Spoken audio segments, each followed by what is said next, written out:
Hoje, o webinário A Mulher na Comédia dell'Arte, com a Joyce Aglai. Antes de começarmos, eu gostaria de pedir que mantivessem todos os microfones no mudo e as câmeras desligadas, até a hora que forem fazer as perguntas, que a gente vai ter a palestra da Joyce, e depois nós vamos ter as perguntas dos mediadores, e depois vamos abrir as perguntas para os participantes, em blocos de 5. E aí vocês vão abrir as câmeras e os microfones para fazer as perguntas. Tá bom assim? Vou passar a palavra antes para o Fábio falar um pouco do currículo da Joyce. Fábio, com você. Boa noite a todos e a todas, como estão? Um prazer recebê-los todos aqui mais uma vez. Um prazer estar participando do webinário promovido pelo Fred Hanziker, pela UFOP. E um prazer maior hoje receber a Joyce Aglai, que tem uma pesquisa muito interessante para todos nós, quando nos referimos à máscara, à comédia dell'arte, que é a questão da mulher na comédia dell'arte, né? A importância e o quanto foi significativa a participação e a força da mulher em todo num processo de inserção social mesmo, né?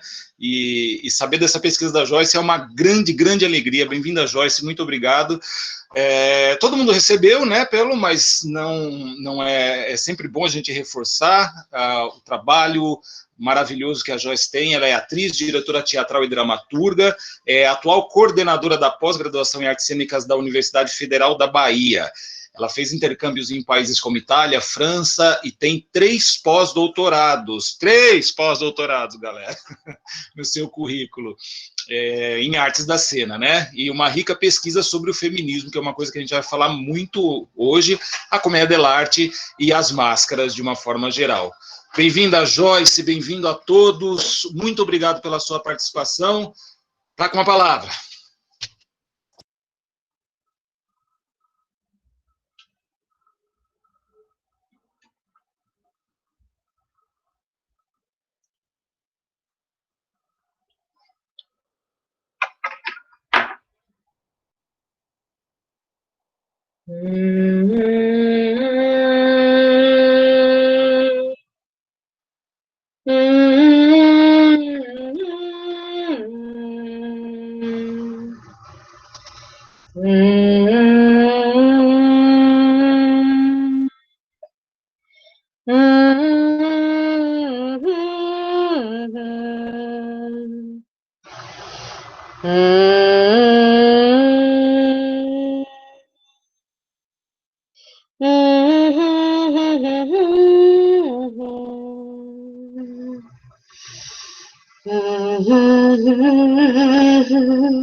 Che bella cosa farla comediante, che bella cosa farla comediante, ma poi tocca servire, ma poi tocca servire, ma poi tocca servire i signori. Che bella cosa farla commediante, che bella cosa farla commediante. Non può più servire, non può mai servire, non può mai servire. Signori. Mandi asce a tutti. Parliamoci delle donne e la commedia dell'arte. Boa noite a todos, a todas. Eu quis começar com uma pequena introdução de um espetáculo que eu faço, é uma aula espetáculo, e é uma homenagem também, Ivanildo acabou de lembrar também, né, de Roberto Tessari, um grande estudioso da comédia dell'arte, e é o início de uma cena que eu faço, né, na aula espetáculo, que ela é retirada de um livro de Roberto Tessari. E Roberto Tessari é um grande estudioso da comédia dell'arte, tem um livro que me trouxe muitas informações sobre a presença da mulher, né, na comédia dell'arte e na cena. Bem, eu vou pôr aqui o meu timer também, para não ultrapassar meus tempos, né? E vou compartilhar com vocês um slide que eu preparei para uma outra conferência, mas que é sobre a comédia dell'arte e as mulheres, né? Bem, a comédia dell'arte, né, para quem estuda sabe que foi o primeiro gênero, né, o gênero teatral, que colocou as mulheres em cena.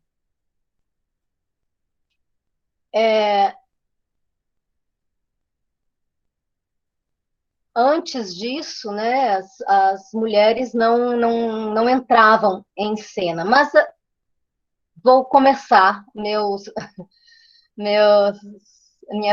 palestra, né, as minhas observações. Esse aqui são as minhas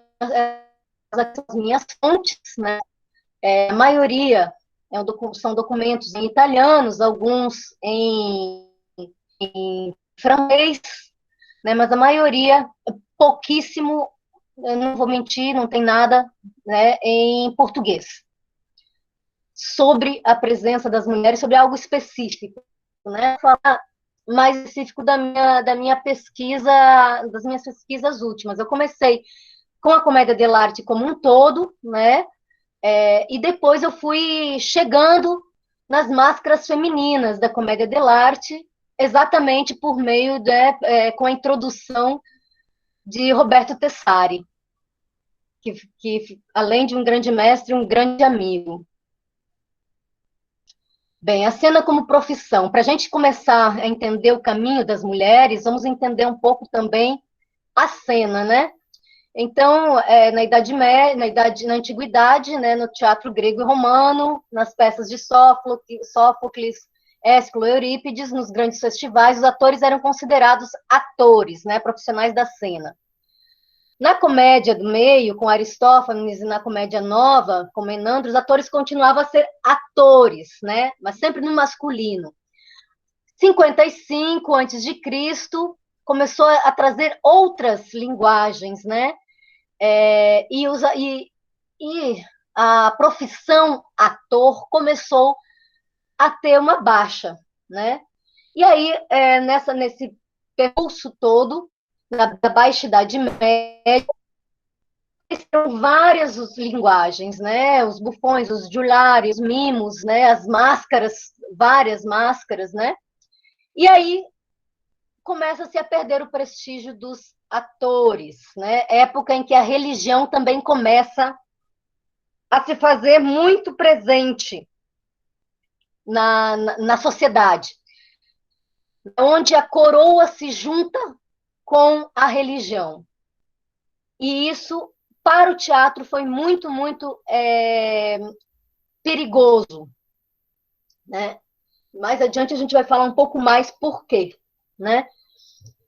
Bem, no núcleo da comédia dell'arte, todo mundo já conhece um pouco das questões da comédia, né, da fábula telana, dos dois servos e dos patrões, primeiro um servo e um patrão, depois dois servos, dois patrões, né? Mas também a gente tinha a presença do primeiro dzani e do segundo dzani.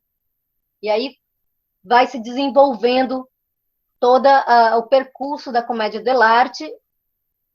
E o mimo também surge muito forte nesse período, onde o corpo se fazia muito presente, um corpo que atuava, um corpo com uma expressão maior, né? Mas a retórica também. E aí vai trazendo toda essa linguagem da comédia dell'arte, que é um corpo com a retórica junto. São efervescências de linguagens. Bem, na antiguidade, até o século V, o que a gente sabe é que as mulheres, né, não tinham muita vida social. Elas ficavam mais na parte de casa, né? Dona de casa, sendo mãe. Essa era a principal função da mulher, a procriação, né?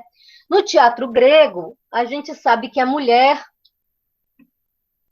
até muito tempo, né? Ela não era atriz, era representada por homens, não era autora, papel principal, mas mesmo assim elas foram protagonistas de muitas tragédias, né? A gente tem várias tragédias com o nome da mulher, né? Medeia, Antígona, a gente tem muitas tragédias onde o nome da mulher era o que chamava, mas ela era representada por homens. E não se sabe tanto se mulheres estavam na plateia, isso na Grécia. Né? Somente na comédia do meio é que a gente começa a perceber, a partir de um texto de As Rãs, né, do Aristófanes, que quando Dionísio vai buscar Eurípides no inferno, né, ele fala que Ésquilo acusa Eurípides de ter introduzido a mulher de bem no público. E aí a gente, a partir dessa perspectiva dramatúrgica, é que a gente começa a entender, isso 405 a.C., que a mulher também estava na plateia, mas a gente não sabe quando isso começou. No teatro romano, a mulher também não era atriz na antiguidade, também era representada por homens, não era autora, mas também tinha o foco, né, a presença como o papel principal das tragédias, mas era espectadora. Na Roma antiga, a gente tem documentação dessas mulheres como participantes do público. Ainda assim, a gente entende que a gente tem alguma documentação vaga de mulheres que trabalhavam no palco, trabalhando como mimo, mas elas não podiam representar. Elas podiam dançar, podiam cantar, podiam recitar, mas não podiam representar. Aí, em 935, 973 depois de Cristo, a gente tem a presença da mônaca Rosvita, ou da monja Rosvita. Ela fazia leituras dramáticas, ela era dramaturga, ela escrevia sobre a fragilidade feminina acima da força masculina. Claro que eram obras que ficavam dentro do convento e eram permitidos justamente porque elas não saíam do convento. E era tido como um momento, né, de demonstrar a fé feminina ainda. Ela tinha, apesar de frágil, as mulheres eram sempre muito devotas nessa dramaturgia de Rosvita. Aí eu vou e volto na história. Faço aqui um outro lugar de 1268. Aí a gente sabe, né, da Baixa Idade Média também, a força que os carnavais tiveram, né? Mas, ainda assim, entende-se que os carnavais, as festas, eram masculinas. E depois, mais adiante, a gente vai ver um caminho, né? Em 1268, sai o primeiro documento, isso na região que agora a gente conhece de Venezia, né? Sai um primeiro documento que proíbe os homens mascarados de saírem fora do carnaval. E todos nós sabemos, né, quem pesquisa comédia dell'arte, que as máscaras da comédia dell'arte tinham como reino primeiro o carnaval. Então, quando começa a ser aí a proibir homens de sair mascarados fora do período de carnaval, a gente começa a entender que as máscaras não conviviam somente no carnaval. As máscaras da comédia dell'arte povoavam o imaginário e as festas da sociedade. Bem, em 1338, aí a gente começa agora a gente vai começar a entender um pouco da questão da igreja, do poder, né, coroa e Estado. Em 1338, o Concílio Maggiore veta a saída noturna dos cortejos mascarados. O que era o Concílio Maggiore? O Concílio Maggiore era um concílio também da região de Veneza. Era um concílio que regulamentava toda a questão do teatro, do teatro, das festas e do teatro também, e principalmente das comédias mascaradas, das festas mascaradas, né? Mais adiante vocês vão entender por que eu estou frisando isso. Em 1443, a gente descobre que é um decreto que proíbe o travestimento de homens e mulheres. Por quê? Por que é proibido o travestimento de homens em mulheres? Porque tinha que se saber quem era mulher e quem era homem. Então, deduz-se que para proibir homens de vestir-se de mulher é porque queria identificar quem eram as mulheres, né? Então, aí começa a se entender que em 1400 já tinham mulheres que saíam nas festas de carnaval, né? De máscaras. Em 1444, um ano depois, proíbe-se as mulheres de saírem mascaradas, de terem o rosto coberto. Nessas festas, elas usavam essas máscaras, né? Máscaras, meias máscaras, como as da comédia dell'arte, mas elas eram usadas em festas, elas não foram para a cena, né? Mas aí entende-se que mulheres tinham que estar com o rosto descoberto para entender quem eram essas mulheres.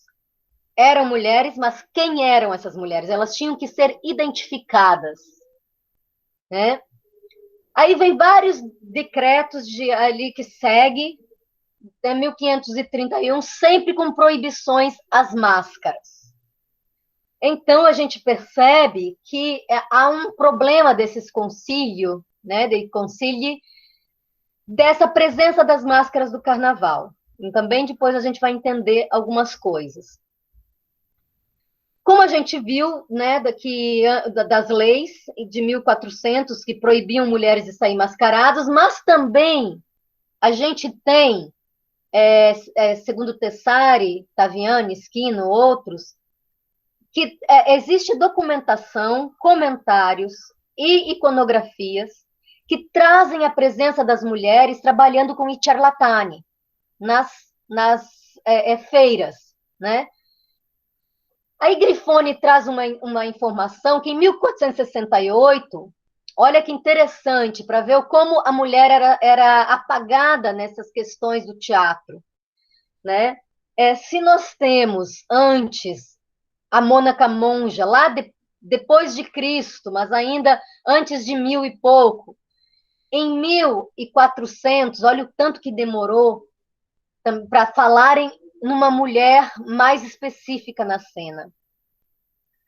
Numa cidade de Metz, que era próxima à Alemanha, tem esse caso isolado de uma jovem amadora, né, atriz amadora, ela não era uma atriz de companhia, que trabalhava com um grupo, ela interpretou Santa Catarina em um auto religioso, com uma recitação de 2.300 versos. Ela decorou esses versos, 2.300 versos. Não é que ela lia, não era uma leitura dramática, não era uma recitação lida, era uma recitação, né, de que ela introjetou esses 2.300 versos, né, e trouxe para a corte. E olha que interessante, a corte deu como recompensa a esse ato, né, impensável de decorar 2.300 versos, um casamento com posses. Um duque a pediu em casamento. Muito peculiar é o fato de que eu encontrei 3 documentos que falavam dessa atriz amadora, né? Falavam, eles colocam como atriz amadora. Nenhum falava o nome dela. Todos falavam jovem atriz. Nenhum falava o nome dessa jovem atriz. E todos falavam que ela recebeu como recompensa um casamento com um homem de posses. Bem, depois, após isso, a gente tem um registro, né, da presença de uma colombina, em 1530, uma peça em que a Companhia degli Intronati, uma peça que Isabella Franchini era da companhia, aparece esse papel da colombina, mas não se tem uma notícia de se ela era já feita por mulheres. Não há uma descrição, mas sabe-se que Isabela já estava com a Companhia degli Intronati de Roma. Em 1628, a gente tem uma peça. Antes tinha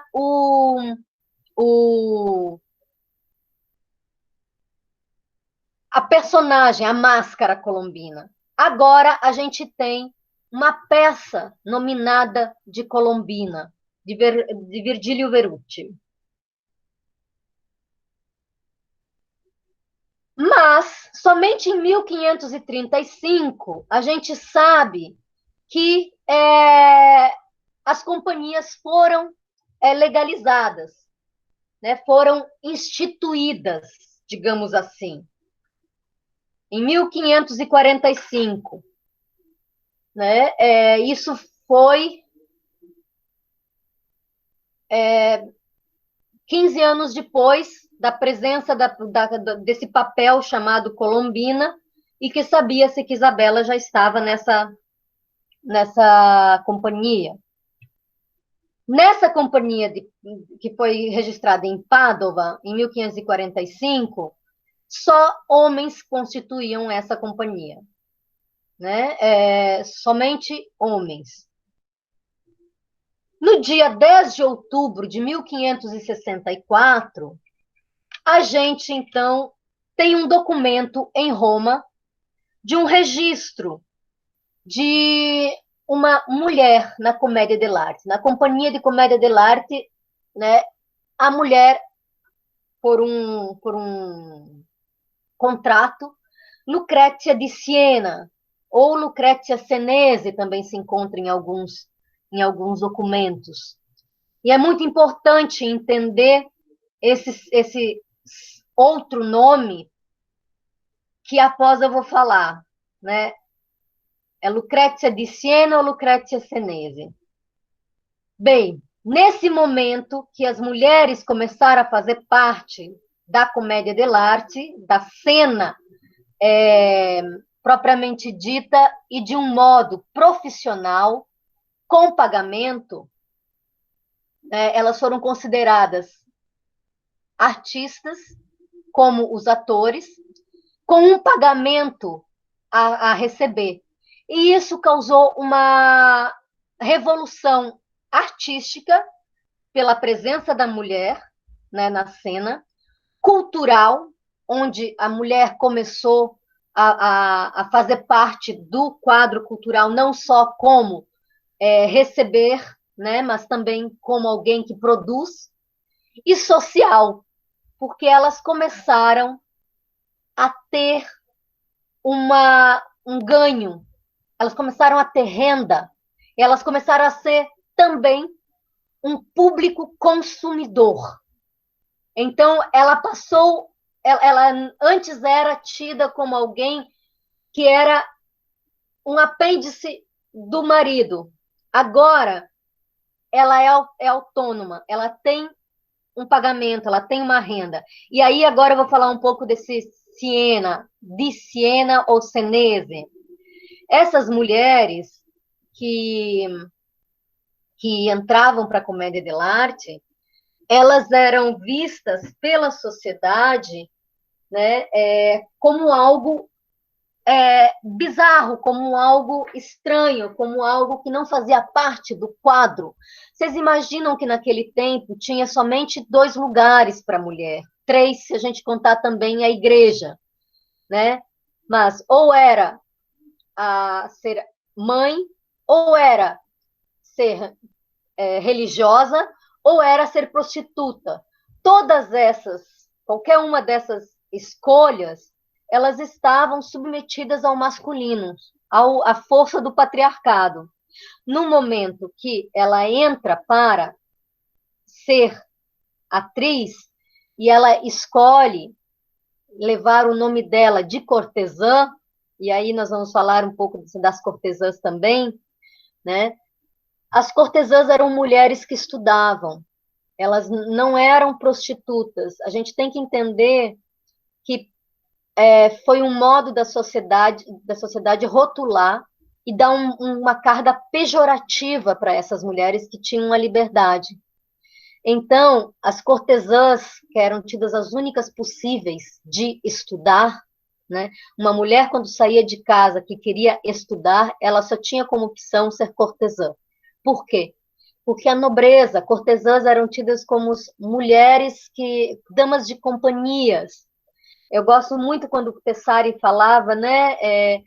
As cortesãs, para a gente entender o universo das cortesãs, a gente entender o universo das geixas, mulheres que tinham uma cultura enorme, que elas tinham como possibilidade de estudo ser damas de companhias da nobreza. E a nobreza não queria companhias que não tinham conhecimento, que não fosse possível falar sobre assuntos de poesia, de filosofia, de física, de matemática, né? Então, as mulheres que eram cortesãs, elas iam para um lugar onde elas estudavam.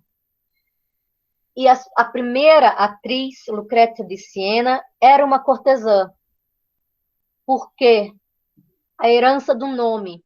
As cortesãs, quando saíam de casa, para não envergonhar a família, né, olha como essas mulheres pensavam em tudo, né? Elas não levavam o nome do pai, o nome da família. Elas levavam o nome da cidade ou de um lugar onde ela se identificava. Então, ela se apresentava como vinda daquele lugar. Então, Lucrezia di Siena ou Senese, ela vinha de Siena, ou tinha identificação com aquele lugar, né? Então, as cortesãs, as mulheres que estudavam foram adquirindo uma liberdade de pensamento, uma liberdade de olhar, entender a vida. E aí, por ter esse conhecimento, elas começaram a ter também um olhar livre sobre elas, sobre as escolhas delas, né? E isso fazia com que a sociedade não conseguisse encaixar elas em lugar nenhum. Mas o mais próximo que podia ser de uma mulher que não respeitava ou não aceitava ficar abaixo, né, do patriarcado eram as prostitutas. E aí começaram a colocar as cortesãs como prostitutas. Não que as prostitutas são pessoas que não merecem um valor. Naquele tempo, não davam valor. Naquele tempo, era tido como o lixo da sociedade.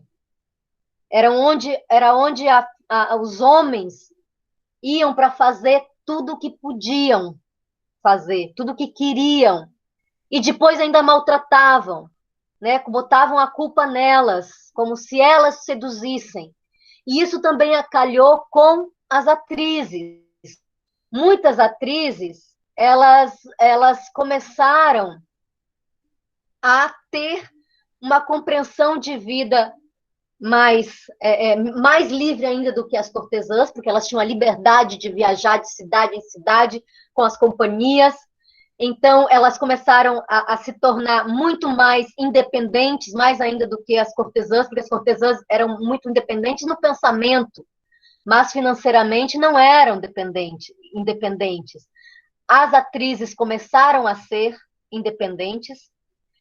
Elas começaram, então, a ver que elas tinham escolhas e elas escolhiam com quem estar, com quem se deitar, com quem se casar, com quem elas queriam ficar. Elas não tinham o dever da dama de companhia, da cortesã, com a nobreza. Né? Então, elas eram conhecidas também por farfalle. Era um nome que davam a elas, né? As farfalle, porque elas pousavam no jardim que mais apeteciam. Elas não estavam preocupadas com a subsistência que a cortesã tinha que ter na corte. Elas pousavam onde elas queriam. Né? E isso começou a desafiar a instituição da igreja e da família, porque essas mulheres livres começaram a não ter mais, a não constituir famílias, não ter filhos. Isso, não constituindo família, não pagavam impostos, né? E isso foi se tornando uma revolução da mulher socialmente, né? Bem, a partir da comédia dell'arte, elas começaram a se tornar dramaturgas, com os estudos que elas tinham, filósofas, artistas. Para se fazer comédia dell'arte, as mulheres tinham que ter um estudo. Então, a maioria das atrizes eram cortesãs, né? E ainda, quando chegavam a certo status, a comandar, tínhamos a prima donna, que era aquela mulher que encabeçava a companhia, como Isabella Andreini, que não só era uma atriz, mas que era também uma produtora cultural daquele tempo. Era ela que ia à corte e negociava os contratos. Então, olha como isso trouxe uma independência para a mulher, a ponto de chegar e conversar com um nobre em que termos você quer que nós apresentemos aqui. Né? Chegando como dramaturga, chegando como filósofa, como artista, como alguém que se destacava, corria-se um risco também de elas alcançarem uma notoriedade tão grande e conquistarem, como muitas conquistaram, lugares com nomes como ruas, praças, bibliotecas, e isso estão em documentos, essas questões. No momento que elas conquistassem esse status de notoriedade, elas se tornariam imortais, porque a lembrança, o nome estava ali. E isso, na sociedade daquela época, era só para o homem, para o masculino, né? Nesse lugar, para a sociedade começar a tentar controlar essas mulheres, o mais fácil foi colocar essas mulheres como prostitutas, como lixo da sociedade, como pessoas que não mereciam. Olha como a sociedade foi trabalhando, não mereciam o reconhecimento nem por parte de outra mulher, né? E aqui vocês veem uma citação do padre Hurtado de Mendonça, né, sobre a comédia dell'arte, as companhias e as atrizes, né, falando que essas mulheres, né, elas não tinham limites, porque elas eram impetuosas, elas desafiavam com poesias, elas desafiavam, né? E elas coabitavam, imagina, naquele tempo, né? Mulheres e homens se vestindo juntos num camarim, né? Então, e às vezes tinham homens que ajudavam elas a se vestir. Isso para elas era para a sociedade era uma afronta, né? E aí depois o padre também ele acrescenta essa outra questão que ele diz assim, para a mulher acrescenta-se um perigo ainda maior, que elas eram extremamente belas, elegantes, né? Então elas se vestiam muito habilmente. E aí nós vamos fazer vou fazer um parêntese aqui, que eu sempre chamo a atenção, as mulheres da comédia dell'arte, elas se faziam belas. E depois nós vamos falar também um pouco disso. Não é que elas acompanhavam um modelo de beleza social. Não, elas se faziam belas pela exuberância, né? E aí a gente tem o jesuíta Domenico Tolelli, que também vai trazer dentro, é um dos jesuítas que escreveu a Della Cristiana Moderazione del Teatro, que vem trazer as cômicas, né? Que é um documento de 5 tomos, essa Della Cristiana Moderazione del Teatro, que regulamenta todo o teatro. E aí é a partir disso que vão se criando várias leis também de castração das mulheres, né? E muito interessante que nesse documento ele fala que essas mulheres da comédia dell'arte, elas são muito piores do que as meretrizes, do que as prostitutas, porque as prostitutas seriam um mal que a sociedade tem que manter, mas que as cômicas dell'arte não. Enquanto que as prostitutas ajudavam os homens a expurgar os seus pecados, cometendo pecados mais leves, quer dizer, eles não cometer incestos, não iriam cometer outros pecados de carnal, né, com mães e irmãs, né, eles iam para o prostíbulo. Então, isso permitia os homens a desafogar. Então, era um mal que a sociedade necessitava. Enquanto que as atrizes eram um mal que a sociedade não precisava, porque, na verdade, essas atrizes incitavam o público masculino e feminino ao pecado. Bem, a partir dos concílios, daqueles que foi falado no início, e da Cristiana Moderazione del Teatro, né, começaram as perseguições com as mulheres, em especial, né, aos cômicos dell'arte, em especial a comédia as cômicas. O Concílio de Trento, ele surgiu no mesmo ano, vejam que em 1545, no mesmo ano que surgiu as companhias, né? Então, quando surge uma força aqui, surge outra lá, e vai fazendo isso, né? Um jogo de forças. O Concílio de Trento, ele permaneceu até 1563, mas nós temos o Concílio dei Dieci de Venezia, que tem daquele outro concílio que eu falei para vocês antes, né? Que durou de 1310 a 1797, e devemos saber que Venezia era um dos grandes polos da comédia dell'arte, né? Dos carnavais e das festas. Esse Concílio dei Dieci de Venezia foi o que muito criou leis, né?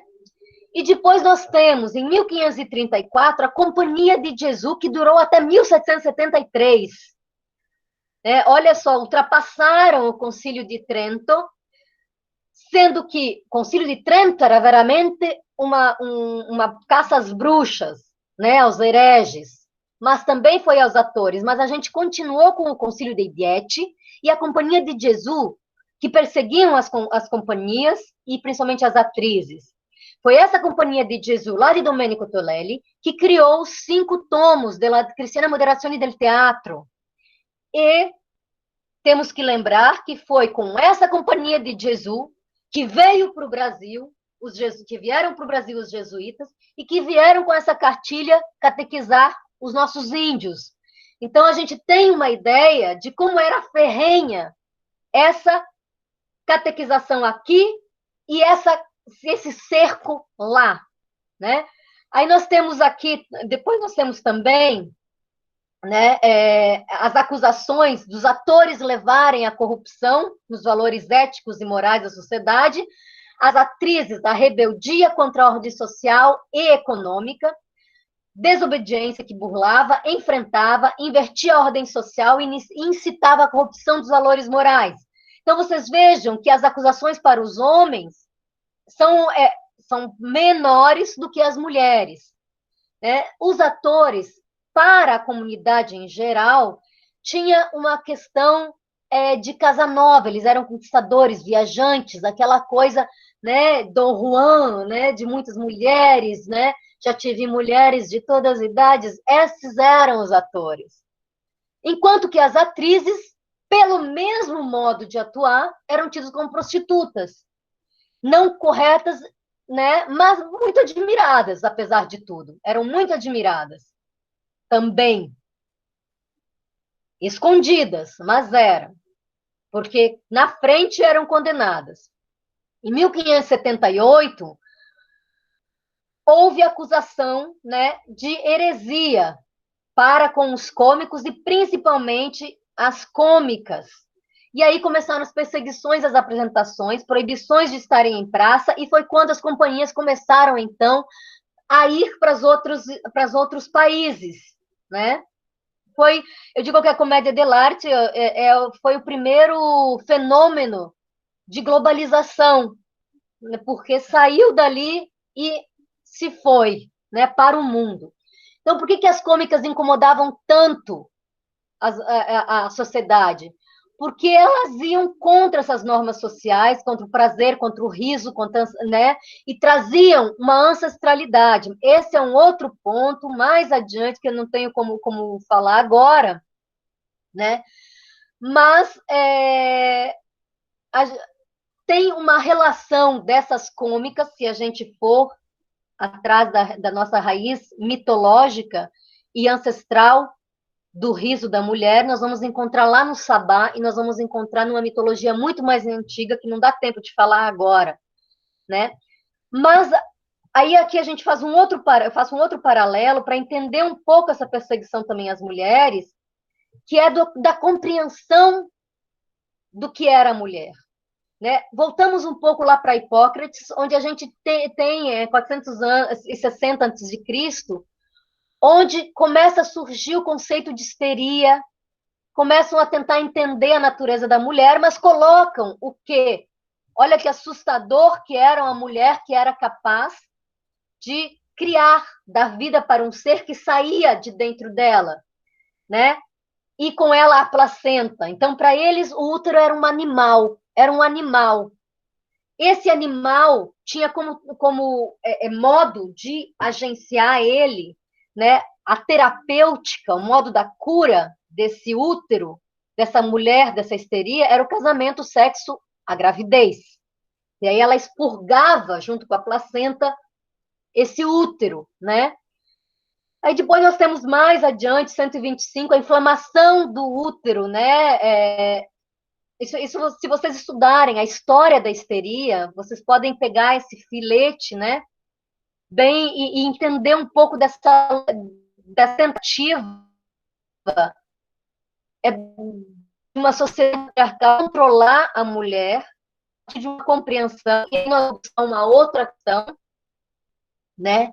Mais do que Hipócrates, que são ritualísticas dos sabás e da parte onde a população ainda não entendia como era a questão da procriação e tinha uma mulher ainda como uma semideusa, né, capaz de criar imagem e semelhança.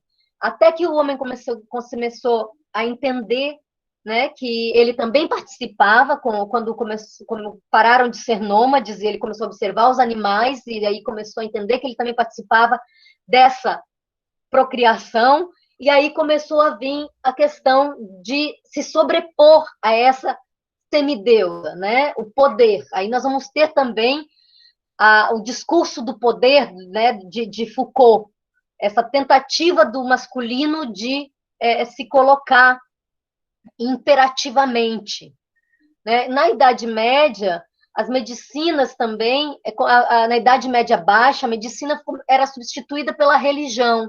Por isso que tinha muita caça às bruxas, e que as mulheres, que eram as conhecedoras das ervas, conhecedoras de tudo, né, dessa parte mais alquímica da cozinha, eram perseguidas. Isso também foi trazido para a comédia dell'arte, porque a maioria de vários papéis, temos ali a cômica como uma mulher que conhecia ervas. São vários canovatios, mulheres que faziam poções mágicas, né, de ervas, de depuração, de apaziguar, de amor, né?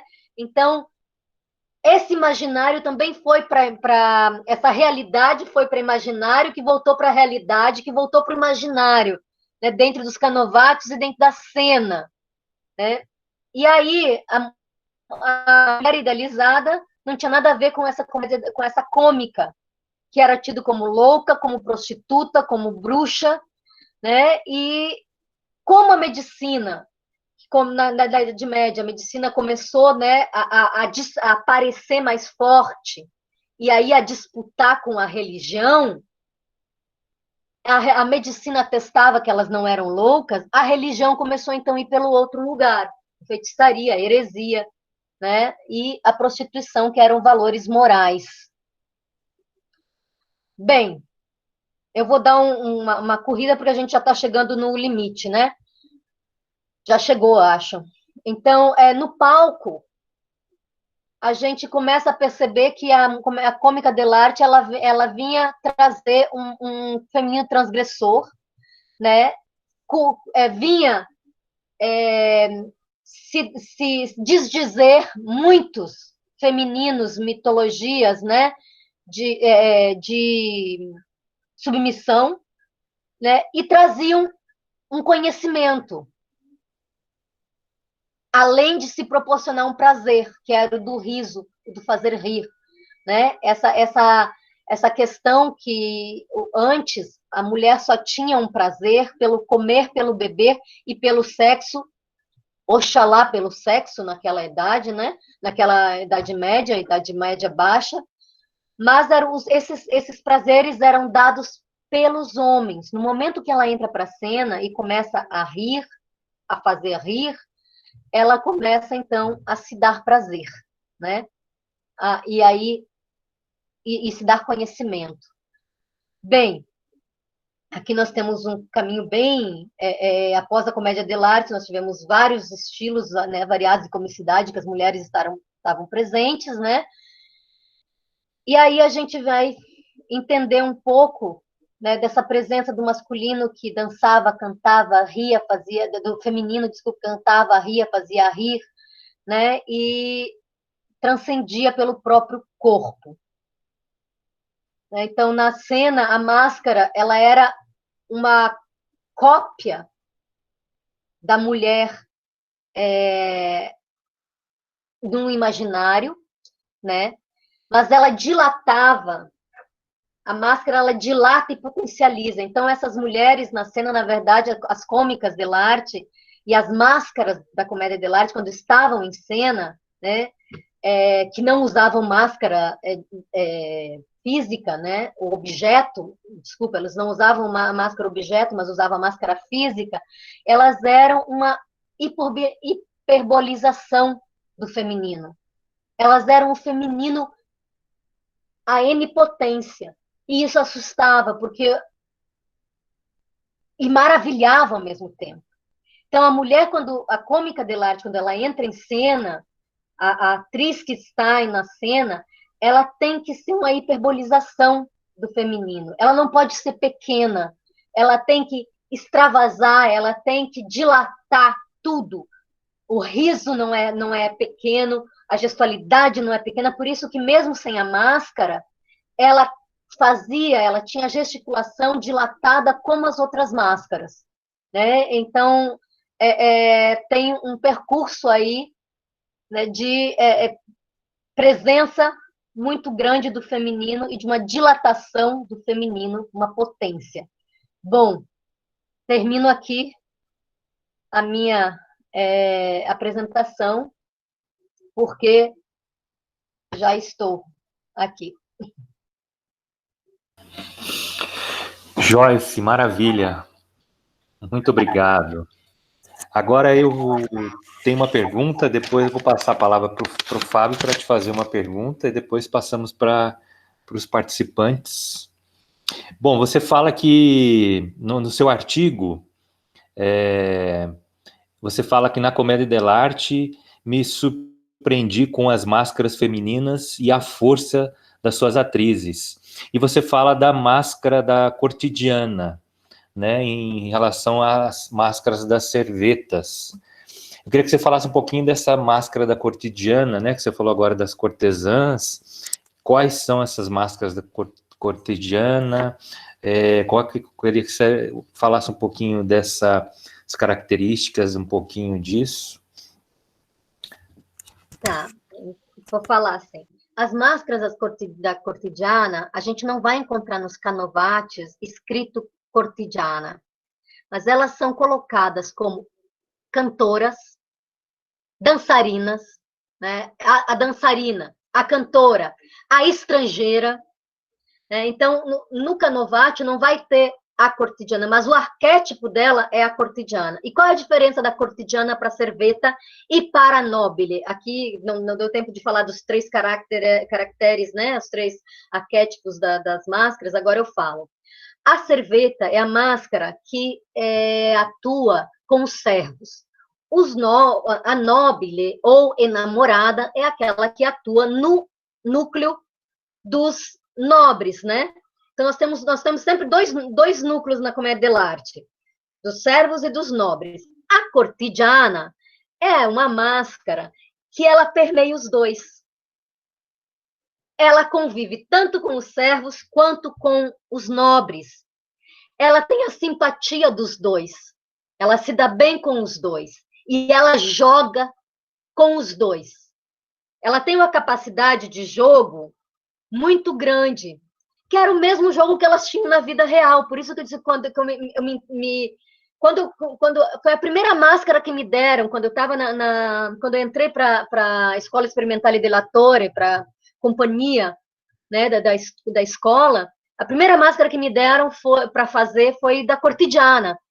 E eu, assim, levei um susto com aquilo, porque ela mistura no corpo dela a nobile e a serveta, como ela faz com o caráter. Né? Então, ela tem uma capacidade de falar com o servo, conseguir tudo do Zani, e consegue tudo do Napoleão, do Pantalone, do Dottore. Ela tem uma capacidade de manipulação muito grande, e de conquista, de sedução. Ela usa tudo, tudo, tudo, tudo. E o grande interesse que ela traz também é que ela consegue extorquir tudo que ela quer de Pantalone e vai às vias de fato com os servos. Quer dizer, ela se satisfaz no plano material com os nobres e no plano físico com os servos. Não quer dizer que ela não vá se beneficiar também com os nobres, no plano material, como também com os servos no plano físico e dos servos material. Ela consegue tudo, ela é uma jogadora. E aí, quando eu fui trabalhar essa máscara, né, eu comecei a trabalhar, quando me disseram mais ou menos o caráter dela, eu comecei a trabalhar com capoeira. A minha Cortigiana era capoeirista, coisa de ir para baixo e para cima, né, de poder trabalhar, então, e dialogar das duas maneiras, né, e percebendo as máscaras, foi que eu descobri as mulheres que estavam atrás dessas máscaras. E aí foi quando eu descobri essa potência que eram as mulheres dentro das companhias, não só da cena, mas dentro das companhias. Né? Elas eram as únicas, as mulheres da Comédia dell'arte, elas eram as únicas que chegavam para a nobreza e falavam de igual. Elas tinham esse poder de negociação. né? E elas usavam sim, aí diz, mas foi uma questão de mercado. Sim, foi, mas não tiveram noção do que isso ia fazer para a mulher. Acharam que colocar no espetáculo, nós vamos ter muito público. Sim, vocês vão ter muito público, mas a mulher também vai começar a despontar aí num lugar. Então, foi um jogo de mercado, foi uma questão social, né, e foi uma questão cultural. Acho que respondi. Maravilha. Flávio. Joyce do céu, eu estou absolutamente encantado, primeiramente, com a tua pesquisa, com o teu trabalho. Passei a amar a Cortigiana mais do que qualquer uma máscara da Commedia dell'arte hoje, porque justamente, né, ela traz, né, ela é um lugar de representatividade feminina, ela é uma protagonista social mesmo no começo, né, do colocar a mulher como protagonista social, como tem que ser mesmo. E quando li teu artigo, aliás, parabéns por ele e pela sua explanação também, porque a tua pesquisa é absoluta, pelo menos nesse artigo, né, que é o que a gente teve acesso agora, obviamente vou procurar ver mais o que você fez, o que você escreveu, ela é absolutamente detalhada, né, no que se refere ao tempo, a linha do tempo, da trajetória da própria máscara, a relação com o Estado, com a igreja, toda aquela bagunça que a gente conhece bem, e como foi realmente importante, né, essa mulher criar essa força, entrar para as companhias, estabelecer o seu lugar de organização, e como é lindo entender de onde vem a cortediana, mesmo a cortesã, essa mulher inteligente que tem capacidades, sabe, que vai contra o patriarcado e tudo aquilo que é necessário de se fazer ainda até hoje, infelizmente, né? E tem dois pontos que eu queria tocar.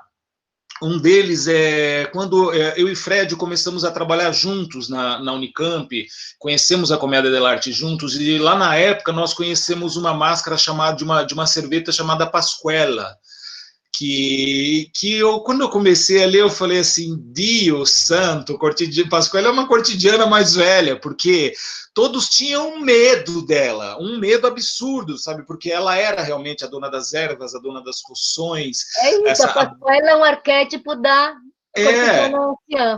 Que é maravilhoso. Eu falei assim, aí eu falo, olha, hoje finalmente eu consegui entender de verdade quem é a Pasquella, e uma série de coisas acabam fazendo um sentido absurdo, que é muito maravilhoso. Muito obrigado por isso. Agora, a minha pergunta, nós sabemos hoje que a mulher em cena tem uma representatividade, uma participação muito boa, interessante, espero que tenha mais, e etc e tal. Só que isso eu estou dizendo na cena, atrizes, mas eu sinto falta ainda muito de diretoras, eu sinto falta, eu tenho amigas várias que são excelentes iluminadoras e sonoplastas, são criadoras incríveis, inclusive que eu amo trabalhar, porque elas têm uma sensibilidade sabe, de ouvido e de mão, de toque, da manipulação da luz, da criação, que é uma coisa incrível. Eu queria só que você falasse hoje, com tudo isso que você viu, como é que você enxerga a posição da mulher nas artes da cena hoje? Bem, vou ser bem franca, está longe de ser igualitária, né? Eu acho que a gente conquistou muitos espaços. Eu vejo diretoras, eu vejo iluminadoras, então, também é muito difícil, né, antes. E agora a gente tem iluminadores que têm uma sensibilidade, não que homens não tenham, mas tem um outro modo, né? Cenografistas, né, figurinistas, mas eu acho que nos campos ainda de iluminação, cenografia e direção, nós ainda estamos bem carentes. Assim, acho que a dramaturgia já está apontando um pouco também, mas ainda vai além, né? Ainda estamos aquém do que gostaríamos, né? Mas eu vejo encenadoras, ainda temos poucos, né? Ainda temos muito que batalhar, né? Certamente, né? Acho que é uma luta da classe de uma forma geral, né? Tornar isso equilibrado o quanto antes, né? Porque temos, obviamente, como você disse, temos talentos de todos os lados, de todo jeito, de todos os gêneros, e obviamente a gente precisa abrir espaço para isso tudo, sempre, por favor, né? Em contrapartida, tem muita não, digo assim, eu vejo um quadro mais igualitário de produtoras culturais. Mas é a minha percepção, não sei se é real, sabe? Mas eu vejo um caminho, eu trabalho com muitas produtoras e adoro trabalhar. Eu acho que você tem razão. Esse é um campo que certamente já está invertido, né? Essa questão da a mulher produtora é nossa de uma competência absurda. Muito obrigado, minha querida. Obrigado mesmo. Prazerzaço te conhecer. Puxa vida, vamos passar a palavra agora de volta para o Fred e para as perguntas. Ok, vamos abrir então esse bloco com a primeira pergunta da Giovanna Zottino.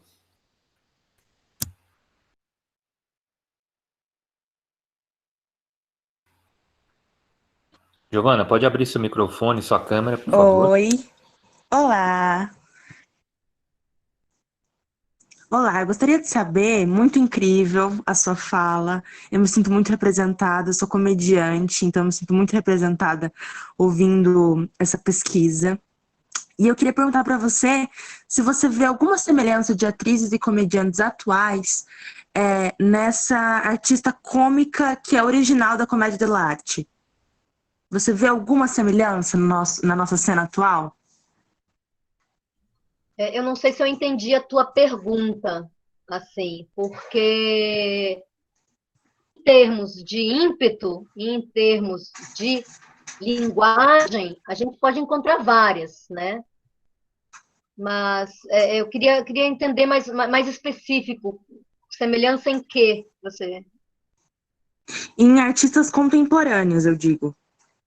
Em teatros contemporâneos e artistas contemporâneos. Você vê alguma semelhança dessa originalidade da comédia dell'arte? Sim.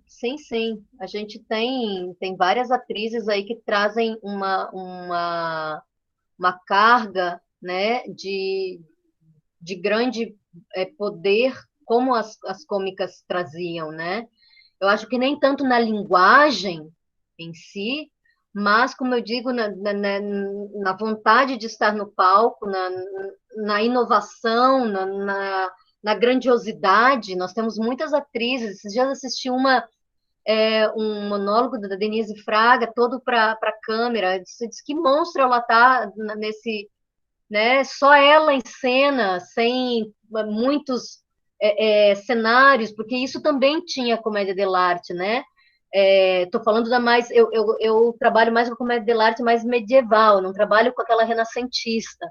Então, o cenário é só o que a gente precisa mesmo, que é simbólico, né? Não é um cenário próximo do naturalismo, do realismo, é o essencial.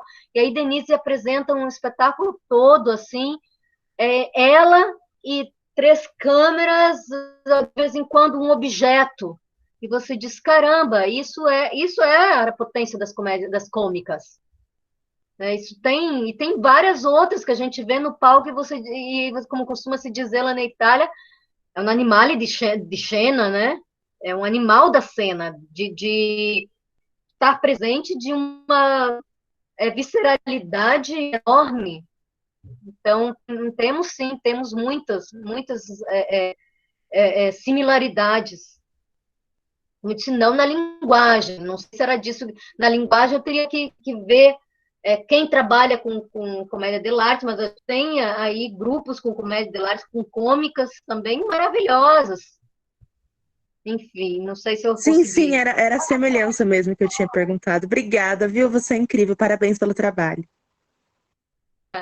Obrigada, Giovanna. Bom, agora é a Mariana Venâncio. Oi, dá para me ouvir? Sim. Dá? Nossa, Joyce, muito obrigada, primeiramente, que pesquisa maravilhosa, eu poderia te ouvir assim por horas. E aí eu queria perguntar para você como que, duas coisas, na verdade, né? A primeira é como que a gente pode pensar em termos de temática mesmo, quando a gente fala, né, de uma peça de arte, né? Que tem um núcleo ali que acontece as coisas e que geralmente as máscaras, os arquétipos mais originais colocam a mulher em um certo lugar. Como a gente pode pensar isso hoje, né, em termos de temática? Como você, enquanto artista, trabalha com isso, na questão mais temática mesmo? E aí, eu não sei se eu já falo a segunda pergunta, mas às vezes dá para entrelaçar uma na outra. Queria saber, quando você falou, né, que a máscara ela é o que amplifica, o que ressignifica tudo isso, eu fiquei pensando, então, né? Então, você poderia, sei lá, falar para a gente que o processo de pesquisa da máscara é como, para a mulher, né, no caso, é como se fosse uma emancipação, um contato com o feminino, assim, de uma forma pura, digamos assim? Acho que é isso. Obrigada. Bem, vou começar pela última, que vai me levar para a primeira, de certa forma, né? Eu não gosto da questão pura, né? Não gosto disso porque a comédia de arte por si só não é pura, né? Mas a gente trabalhando com essas máscaras, a gente entende a dilatação do que é o feminino, a dilatação do feminino. A gente entende muito isso, né? E entende também como o feminino funciona na gente, né? Ele nos dá uma coisa que é muito interessante. Ela nos dá esfumaturas, nos dá sombras e luzes do feminino, a máscara, né? A máscara, quando eu digo que ela traz uma compreensão e uma dilatação, é porque se você fazer beicinho com a máscara, não vai funcionar. Você tem que fazer um beição, tem que dilatar, você tem que trazer isso para o grande, né? E isso começa você a perceber também como a gente vai fazendo no dia a dia, como o feminino é construído no dia a dia e como ele tem que ser na cena, né? Ela funciona como qualquer máscara, né? Ela que funciona. Para você olhar para baixo, você não pode, né? Você sem a máscara, você pode olhar assim. Com a máscara, você tem que olhar assim. Então, é a mesma coisa. O feminino, se ela vai andar rebolando, ela tem que rebolar muito. Se ela vai andar se exuberando, ela vai andar mostrando. Se ela está brava, ela tem que estar muito brava. Então, a máscara, quando eu digo que ela dilata esse feminino, ela faz a gente entender todas as nossas ondulações de humor e de possibilidades, né, do nosso caráter de mulher, feminino. Por isso que ela é hiperbolização do feminino, né? Porque ela chega à extrapolação daquilo que seria bonito, né? No nosso padrão normal de beleza, ela vai além daquilo, e aquilo deixa ela maravilhinda, né? De tão estranho que é. Ela vai pelo outro lugar. Eu costumo dizer para uma amiga minha que se a gente quer pensar nas cômicas dell'arte, do choque que era, e como que a gente pode entender um pouco em questões de estéticas, né? As drags é o exagero da mulher. Para aquela época, era o mesmo impacto, é o exagero da mulher. Né? Então, eu não sei se eu acho que eu não utilizaria essa palavra pura, mas exacerbação, uma extrapolação, transbordamento, excesso. Eu usaria essas palavras, assim. Aí eu tô olhando aqui para sua foto, não olho para... E aí, a segunda, a primeira questão, que agora ficou a segunda, né, das temáticas, é muito interessante a gente revisitar esses Canovatios para colocar na atualidade, porque apesar das mulheres terem conquistado muita coisa naquela época, tem alguns Canovatios que colocam ainda a mulher num lugar que não é interessante. Porém, se a gente pegar um Canovati completo, a gente vai ver que sempre mostram duas versões da mulher.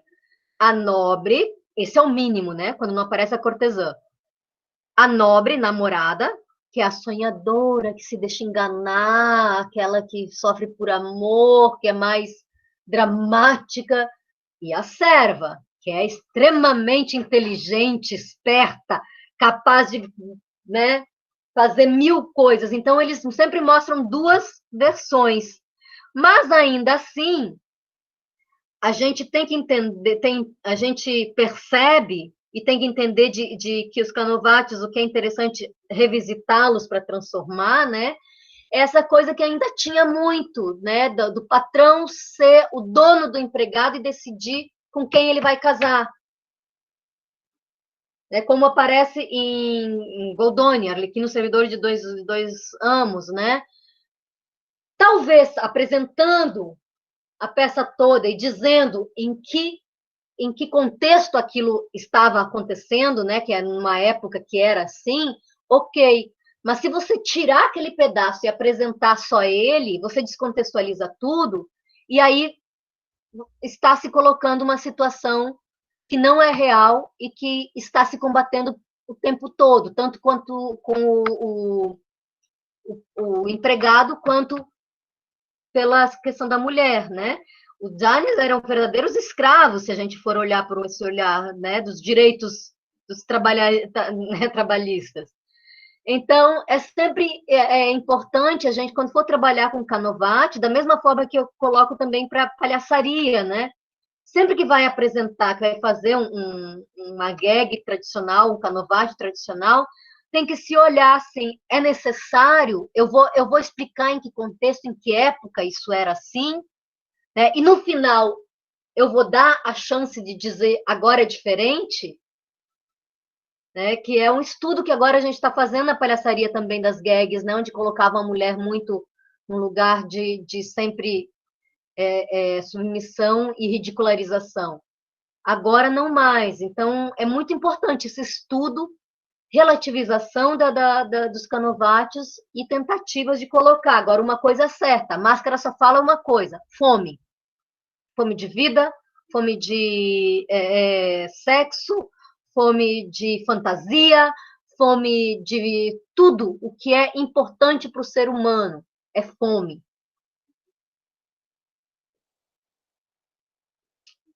Não sei se respondi. Incrível, obrigada. Essa questão que eu falei do puro, eu acho que eu quis dizer no sentido de ser algo mais íntimo, né? Eu não tenho tanta pesquisa ainda na Delarte, mas na bufonaria eu tenho um pezinho ali.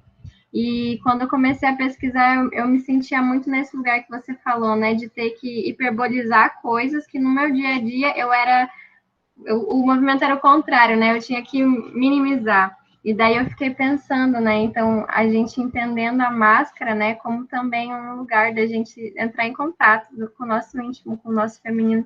E achei muito legal essa questão da contextualização e também de que, às vezes, né? A gente quer tanto atualizar, mas, na verdade, talvez os papéis sejam até os mesmos, né? Então, fantástico, fantástico. É maravilhosa, obrigada. Nesse lugar que você falou de entrar em contato com a gente mesmo, sim. Sim, sim. Maravilha. Agora é o João Labriola.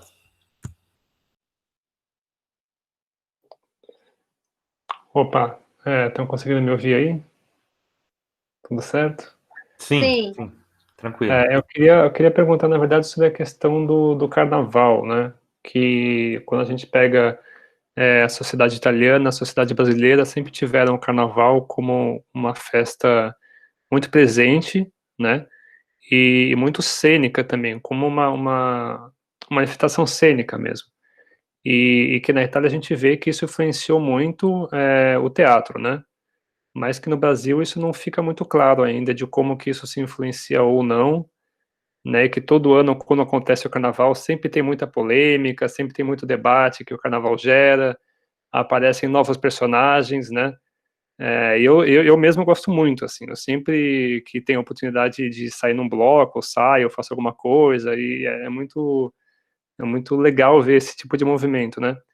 Mas eu queria que você falasse um pouco disso, assim, sobre como que são essas influências se davam, mesmo na Itália antiga, e como é que você vê isso no Brasil hoje, se existe uma possibilidade de desses mundos se conectarem mais conscientemente e mais fortemente, assim, não só eventualmente. O que você acha disso?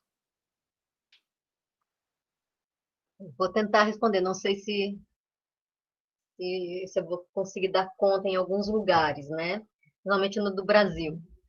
Mas na Itália, os carnavais, a gente tem que entender que o carnaval era longo, era muito longo, né? Devia de dezembro a fevereiro.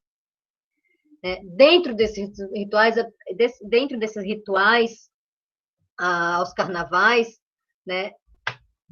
Inicialmente tinham os sátiros, né? Que vinham do ritual de Dionísio, que vinham desse ritual carnavalesco, do ditirambo, né? De todo o coro satírico. E começou-se também a partir de uma certa época ali, eu não vou saber te dizer as datas exatas, mas já vou dizer, já vou fazer propaganda. Nesse livro aqui, que eu lancei esse ano, vocês encontram. Tá? Lancei em janeiro desse ano. Ele traz toda essa conexão das máscaras do carnaval, né, desde o ritual dionisíaco até as máscaras da comédia dell'arte. E como o Zani, ele traz características dos sátiros. Ele traz muitas características dos sátiros. Eles né, que viviam lá nas montanhas de Bérgamo, que descem para Veneza, né, e nesses rituais das montanhas de Bérgamo, eles se vestiam, né, de animais, esses seres, que é interessante que Cesare Molinari traz no livro História del Teatro. É isso, que tem momentos quando a gente vai ler o material, cartas e tal, que a gente não sabe se eles estão falando de um ser mítico ou se eles estão falando de uma pessoa. Porque esses seres que se travestiam em homens bodes, né, eram a configuração, era a representação, né, do sátiro. E depois, nesse ditirambo, começa a aparecer os asnos, que o asno é o jumento, o asno, são os símbolos do Zanis. Porque são os animais que trabalham. Então, eles estão ligados. E a gente vê a percepção, algumas iconografias que colocam os Zanis, principalmente de Calô, né, de Calô, que colocam os Zanis ali num lugar quase animalesco. Então, desses rituais e festejos a Dionísios das montanhas, né, apesar que a máscara do Zani ele tem toda um imaginário e uma mítica específica dele, que também nesse livro vocês encontram, que é muito interessante. É uma máscara, um arquétipo que você encontra em toda a Itália, histórias ao redor do Zani, né? De Zan, Juan, Joanin, né? Juan. Então, a gente vai encontrar em toda a Itália, a gente vai encontrar esses aspectos. E todas as máscaras de Zani participavam desses rituais a Dionísio, dos rituais da terra, E então do carnaval, porque o carnaval se origina disso.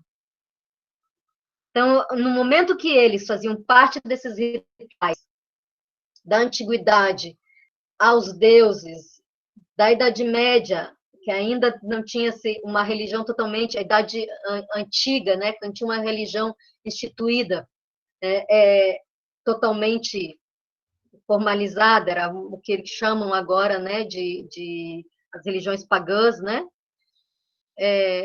Eles faziam parte desses rituais. E esses rituais estão no carnaval.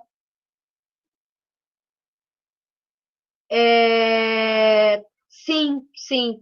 Você pode encontrar na editora ou pedir para mim. Eu tenho alguns exemplares. A editora é a Apres, né? Ou pegar, ou depois se comunicar comigo via e-mail, Facebook e tal, que aí eu envio, né? Quanto ao carnaval depois do você Brasil. pode colocar seu e-mail no chat, se quiser. Posso, agora eu não. Peraí, deixa eu achar, achei. Tá.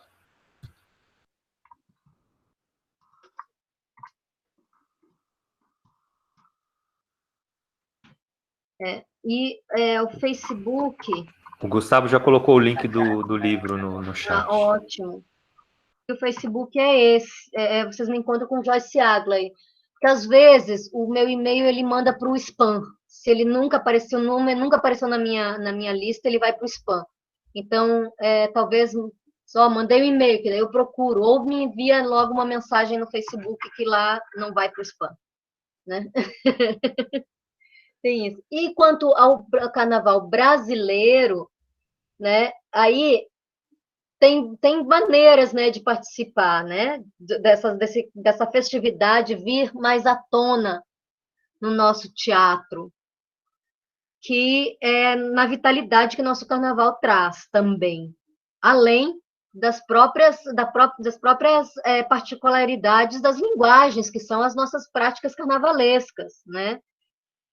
A minha pesquisa de doutorado, que também está nesse livro que eu apresentei, né, é essa conexão das práticas espetaculares populares brasileiras com as máscaras da comédia dell'arte. E como eu consigo deixar essas máscaras vivas através dessas danças que fazem parte do carnaval, do frevo, ou da capoeira, ou das brincadeiras do Bumba Meu Boi, do cavalo marinho. Como é que eu consigo pegar isso e transformar no meu corpo em potência para as máscaras? Então, nesse lugar, o nosso carnaval é uma das maiores potências que nós temos, né? Primeiro porque ele nos ensina a brincar. O carnaval nos ensina a brincar, a entender que uma fantasia dura aquele momento, né? A brincadeira do carnaval, eu acho muito bonito isso que o Recife fala, vamos brincar carnaval, né? Aqui a gente fala, na Bahia a gente fala, vamos pular carnaval. No Recife, vamos brincar. Essa brincadeira que é o carnaval, de você se vestir, de você se passar por uma outra percepção, de uma outra possibilidade de vida. Então, o carnaval tem muito a nos ensinar, assim, muito. E não só disso, da fantasia em si como possibilidade, mas de produção de energia. Se a gente for entender e pegar lá o que Bakhtin escreve, né, a força do popular está no carnaval, está nessa potência do baixo, né? do nosso baixo ventre, que aí vem a questão da fome das máscaras, né? É tudo no baixo ventre, é onde a gente é o buraco no estômago, é a força vital. Aí a gente vai lá para o Ocidente, né? Para o Oriente, a força do chakra vital, né? O acordar essa cobra que está ali dormindo na ponta da nossa coluna, que tem a ver com nossa energia vital, que é a energia que se propaga com o sexo também, né? Então, o carnaval, ele é potência para a gente, né? A gente compreender e conseguir viver. Se a gente consegue viver o carnaval, não estou dizendo de você viver todos os carnavais, mas se você, em um carnaval, você consegue viver isso, Você entende o mecanismo das máscaras. Você entende como isso alimenta a máscara. Assim, não só da comédia dell'arte, do bufão, do palhaço, né, da palhaça, da bufona. Porque a máscara, o ato de se mascarar, ele é oriundo desse lugar do carnaval, desse ritual, que vem lá de outros antigos. Não sei se eu respondi, mas é mais ou menos por aí. Muito bem, sensacional. Fiquei coçando por esse livro aí. Vou ver se dá um jeito de encontrar. Muito obrigado. Maravilha. Agora é a Thaís Soares. Olá, gente, boa noite. Olá, Joyce. Estão me ouvindo? Não, eu estou te ouvindo. Sim. Então, eu queria agradecer muito a Joyce. Conheci o trabalho dela em 2018, que foi apresentado por uma amiga que fez mestrado e doutorado na UFBA. Eu estava procurando loucamente alguém que trabalhasse o arquétipo da pombogira em cena. E aí eu queria saber de você como é que foi trabalhar o arquétipo da pombogira em cena e como é levar a ancestralidade para a cena. É isso, né? Aí voltamos, fazemos um Ouroboros ali, né?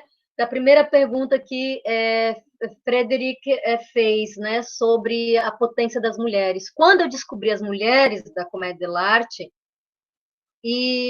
eu sou apaixonada pelas pombogiras, sou candomblessista, fui umbandista, sou tudo, assim, porque a gente não deixa de ser, a gente vai passando, católica, você não deixa de ser, né? Aquilo já entrou em você. Eu sou fascinada pelas pombogiras e sou filha de Ançã, né? Aí na Umbanda, as pombogiras, elas são da linha de Ançã. E aí, quando eu conheci as mulheres da comédia dell'arte, primeiro, as cortesãs, né, la cortigiana, as máscaras, e aí depois fui vendo essas mulheres e disse, gente, isso aqui é pombogira pura, sabe? Quando elas riem, como se estivessem desesperadas, isso é a liberdade, né? É a liberdade que a pombogira traz para a gente. Eu não sei se alguém acompanhou, a gente fez há pouco o Mulher, Mito, Riso e Cena, foi um evento que a gente fez em julho, que foi resultante dessa pesquisa aí. Vou apresentar outro livro, né? Que é o Mulher, Mito, Riso e Cena, que é onde eu trago, que é a pesquisa do meu segundo pós-doc e terceiro pós-doc, que é mais específico disso, de trabalhar essa questão ancestral do riso feminino. Porque, como a gente viu naqueles slides todos, né, a mulher foi sempre muito privada do riso, porque o riso é um prazer, porque o riso ridiculariza o outro. Ele tem essa potência de relativizar a estrutura de poder e ridicularizar ainda o opressor. Então, a mulher era totalmente... a editora é Giostre. Já está à venda na editora. Eu recebi hoje. A editora é Giostre. Tem link também. Quando eu comecei a perceber esse arquétipo da cortesã, né, da cortigiana, e essa potência de ir para frente, para cima da sociedade, assim, isso aqui é pombogira e é Ançã, gente. Isso aqui não tem para ninguém. Aí depois, quando estudando, eu percebo assim, são chamadas de borboleta. Eu disse, ó, a iconografia do animal totem, né? De um dos animais totens da Yansan, né? Era o símbolo da cortesã, da cortigiana. E depois, o outro símbolo da cortigiana era o leque, que também é um símbolo tanto da Yansan quanto da Pombogira, né? O venta, vai para onde o vento toca, é isso. Aí eu comecei a perceber também a máscara física delas. Primeiro me deram as imagens, as questões mais de totens, aí tem a percepção física, né? Ainda a percepção simbólica tem as cores da cortesã, principais cores, é o vermelho, né? Elegantíssimas, né? São muito elegantes, vermelhas, assim, mas chamativas, elas chegando. Aí depois a questão do corpo delas, os movimentos que elas fazem, claro, por usar o leque o tempo todo, por fazer movimentos com saia. Aí eu fui juntando a questão física e o físico, ele nos conecta, né? Não só ele traz, aí a gente vai fazendo uma conexão de imaginário, realidade, né? DNA imaginário, DNA do nosso corpo, que não é à toa que nos rituais a gente repete movimentos, porque essa repetição vai chamando, vai evocando aquela ancestralidade. Então, trabalhar com isso, de colocar esses movimentos nessa máscara da cortesã, não mais só como cortidiana, mas exatamente como Yansan e Pombogira, né? É uma potência muito grande, né? Trazendo cantos e colocando na voz da cortidiana que são do mesmo contexto da comédia dell'arte, né? Você troca algumas palavras e você tem o mesmo contexto, assim. Então, trazer essa ancestralidade para a cena é potência, assim, toda vez que eu faço espetáculo, a aula, leitura dramática, né? A Máscara e a Sombra, l'arte della cortigiana, eu me preparo muito tempo antes, assim, porque é muita energia que tem ali, né? E essa Pombogira, essa cortesã, essa Yansan, essa mulher que ri, nos conecta com uma ancestralidade primitiva de Balbo, da deusa Balbo, da Yin Yambe, né? O Yang, que é a deusa do riso feminino, a deusa do prazer sexual feminino.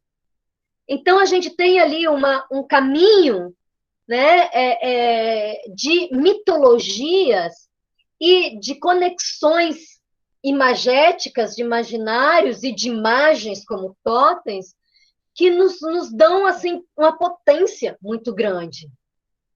Então, assim, quando às vezes me perguntam assim, como é que você fez? Eu não fiz nada, as coisas estavam ali. Foi uma questão de eu descobrir, de eu abrir os olhos. Assim. Então, essa coisa de colocar isso na cena, sabe que o mais incrível que eu percebo é como funciona a cena, tanto aqui quanto na Itália. De como essa ancestralidade, ela realmente não tem fronteira, porque o imaginário não tem fronteira. E esses dados sensíveis que a gente move, eles chegam e eles tocam. É uma atmosfera, do campo do sensível, a gente não tem muita explicação. Né? Não sei se eu respondi, vocês vão confundir mais. Nossa, respondeu demais, demais. Porque no meu processo de pesquisa eu trabalhei uma Capitu Pombogira. Que assim, para mim, aí foi um achado. Quando a minha amiga me apresentou assim, essa pesquisa, eu falei, mano, é isso mesmo. Ah, não, obrigada demais, respondeu muito.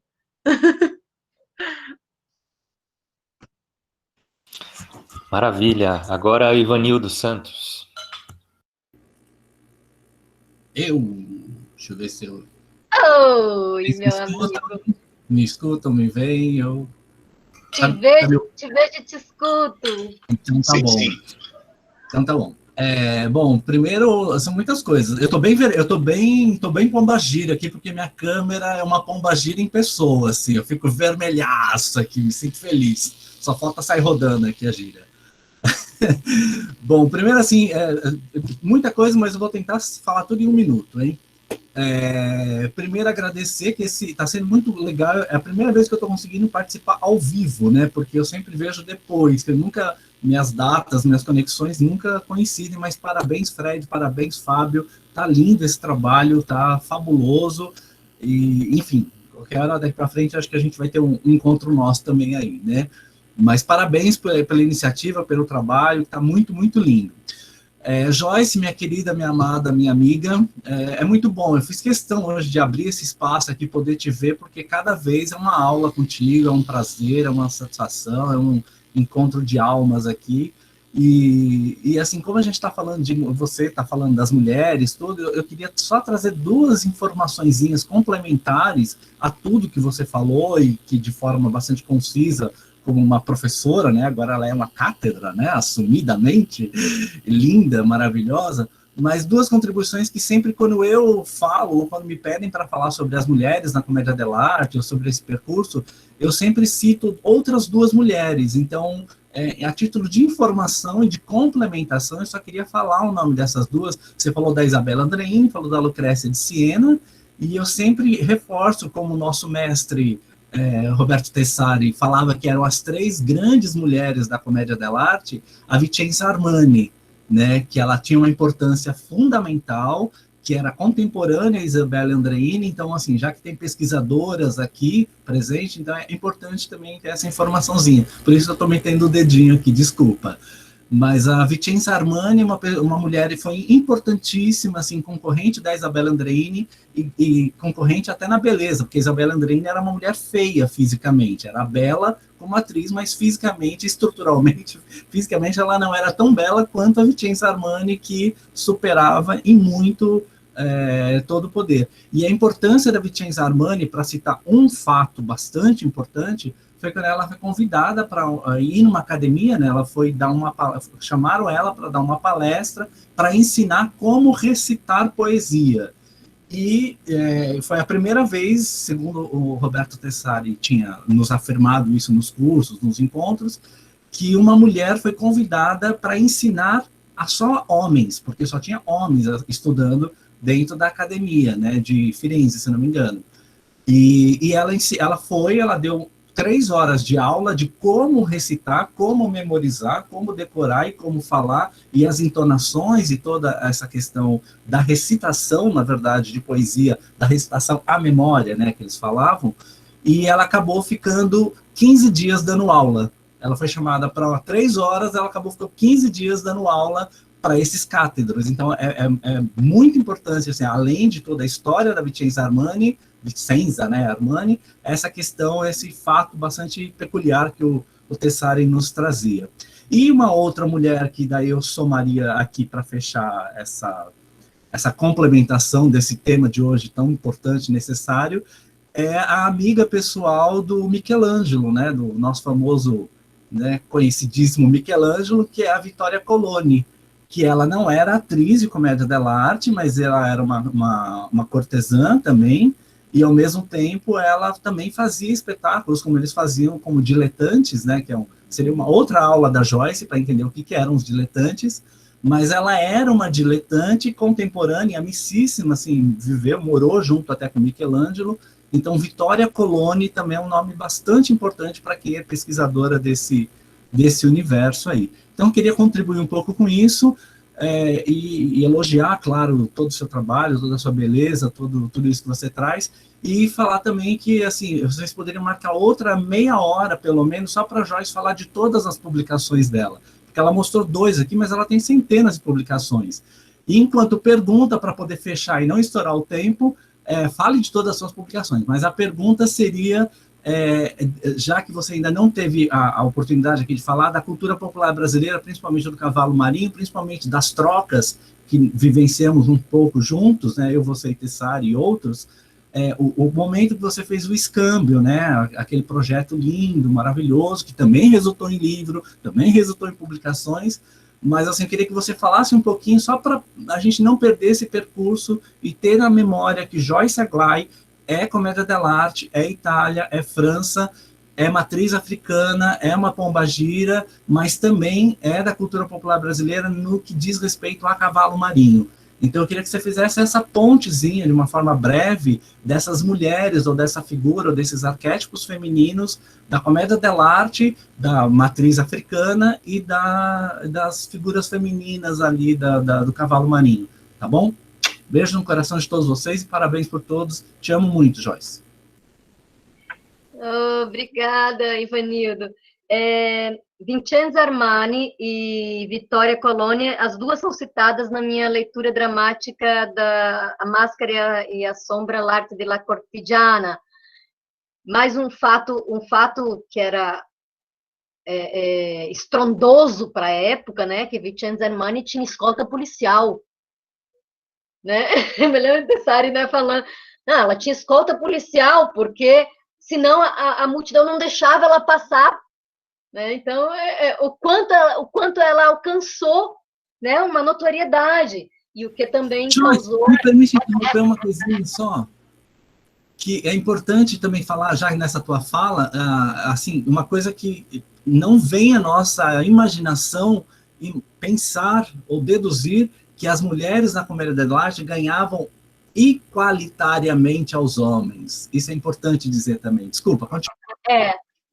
Muito bem lembrado, Ivanildo, que era igual, não tinha o que hoje em alguns lugares tem, né? Era igual, tudo no mesmo lugar. Como a gente retrocedeu, né? Olha aí a comédia dando na cara da gente. Mas muito importante essa colocação, Ivanildo, muito importante, né?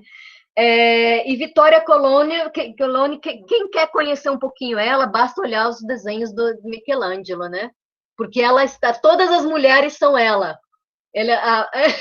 Me lembro também da conversa que tinha com o Tessari, ele dizendo, não, se você olhar, são todas iguais, porque são todas ela, ele só sabia desenhar ela, né? Muito, muito legal. Obrigada pela lembrança. Falando um pouco do cavalo marinho, né? Vamos falar aqui, quando eu comecei a trabalhar comédia dell'arte mais a fundo, né? Muitas pessoas diziam, não, comédia dell'arte, cavalo marinho é comédia dell'arte. E eu acho interessante essa colocação, porque é uma vontade da pessoa tentar identificar como algo que já conhece um pouquinho, né? Isso é normal, mas eu me lembro que eu disse assim, poxa, a comédia dell'arte ela só se transformou no que é porque ela não quis ser só teatro, ela é comédia dell'arte. E o Cavalo Marinho é isso, ele não é teatro, ele é uma mistura, uma explosão, né? E aí eu fiz o projeto Scambio dell'arte, que Ivanildo participou. Depois eu mostro o livro, tem publicação com DVD e tal, né? O Tessari veio, nosso querido amigo veio, ficou uma semana lá com a gente, né? A gente ficou 3 meses com o Estrela de Ouro de Comudado, né? Trabalhando, colocando em diálogo, né? Nós não tínhamos intenção de fazer uma nova, nem abrasileirar a comédia dell'arte e nem a italianizar o Cavalo Marinho, mas colocar essas 2 práticas espetaculares populares que trabalham com canto, dança, música, interpretação, recitação, junto. E saiu uma coisa muito interessante, saiu uma troca muito interessante. No DVD tem a nossa apresentação final, mas ainda com certeza o que tem de mais interessante aconteceu dentro da sala, que a gente não tinha controle, né? Não tinha como estar gravando tudo. E tinha muitos encontros, né, que eram muito legais. Porque se vocês conhecem Cavalo Marinho, né, eles brincam também com a coisa de das pessoas não entenderem muito o que eles falam, porque eles falam muito rápido, é um pernambuquês ali, um condadês, assim, de uma velocidade que você não entende. Só que daí a gente falava em italiano, e eles também não entendiam, mas a gente se entendia na cena. A gente ia, Então era jogo puro, assim. Mas quando a gente foi para o espaço de cena, levar para Condado, né, que a gente apresentou em Condado, aí a gente teve um respeito com o público de lá em manter mais próximo do cavalo marinho, mas assim, mesmo assim as trocas foram muito legais, muito legais. E agora falando do arquétipo da comédia do cavalo marinho, que é um arquétipo que você encontra na comédia dell'arte, que é o que também Fábio trouxe a Pasquella, né? É muito próximo dessa mulher fogosa, dessa mulher que conhece e que traz um arquétipo também de Pombogira, né? Que é a véia do bambu. O que é a véia do bambu? A véia do bambu é uma mulher que gosta de sexo, véia, mas que gosta de sexo, que gosta de aproveitar a vida. Ela sai para procurar festa, para procurar samba. Ela diz que está procurando a Ema, mas não, ela está procurando o samba ali. E aí ela vai. É uma mulher totalmente transgressora. Por quê? Porque é uma senhora onde, que aí é mais aceitado para os homens, mas socialmente os idosos não têm vida sexual no imaginário social.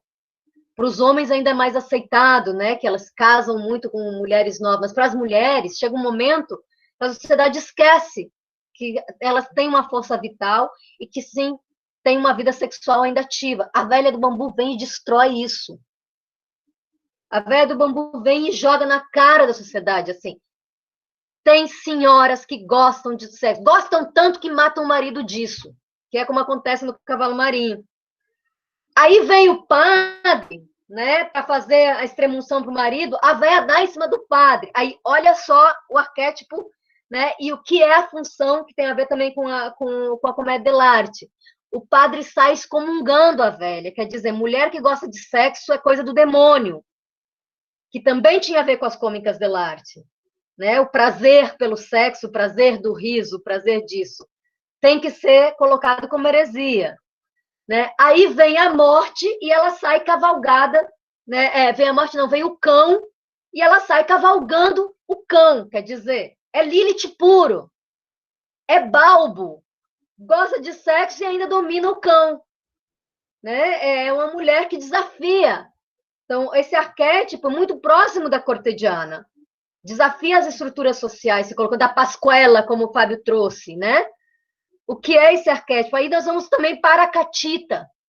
Vamos trazer catita, que agora tem catitas que estão sendo feitas por mulheres, que antes não tinha, mas aí lá vou eu de novo, nesse livro tem um artigo da Odília Nunes, né? Junto com Cibele Mateus e Vanessa Rosa, que ela faz catita, né? No Cavalo Marinho, a Odília, e ela traz uma conversa que ela fez com o Martelo, que é o Mateus mais antigo, né? Porque ela ficou perguntando por que catita é feita por homem, por que catita é feita por homem, e aí quando ela começou a fazer catita, começaram a ter né, até aceitar, assim, agora ela já brinca muito mais tranquilamente, não digamos que é totalmente tranquila, mas muito mais tranquilamente ela brinca.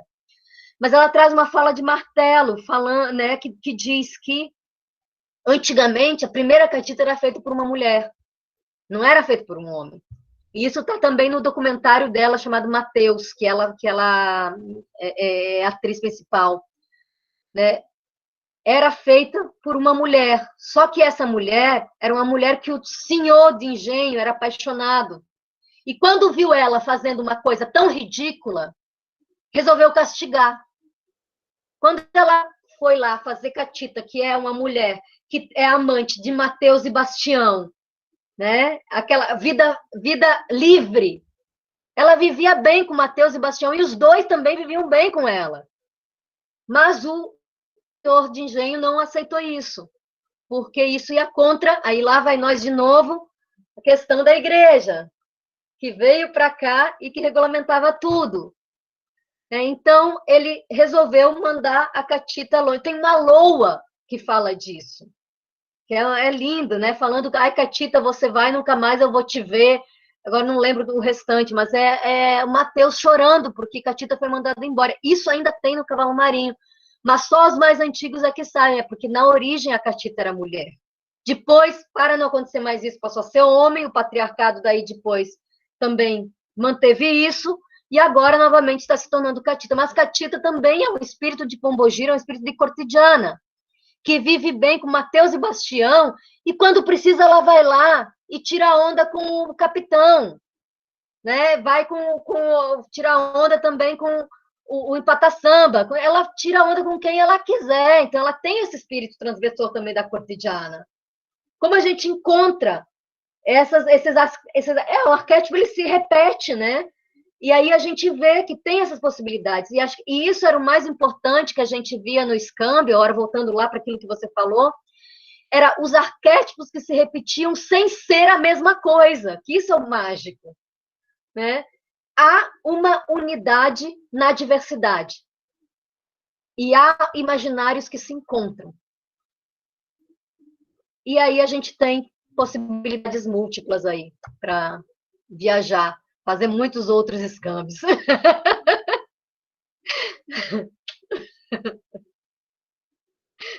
Acho que eu consegui fazer.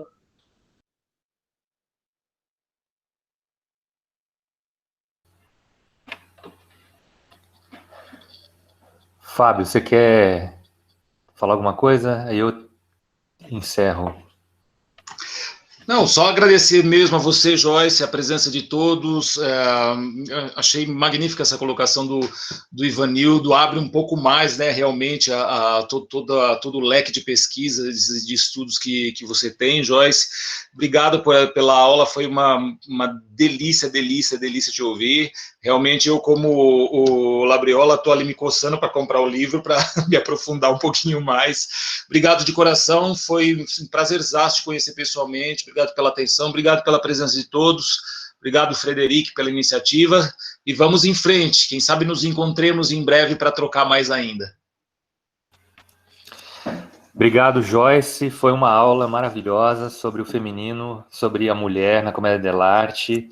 E espero encontrá-la ao vivo, né? Quem sabe a gente se encontra aí.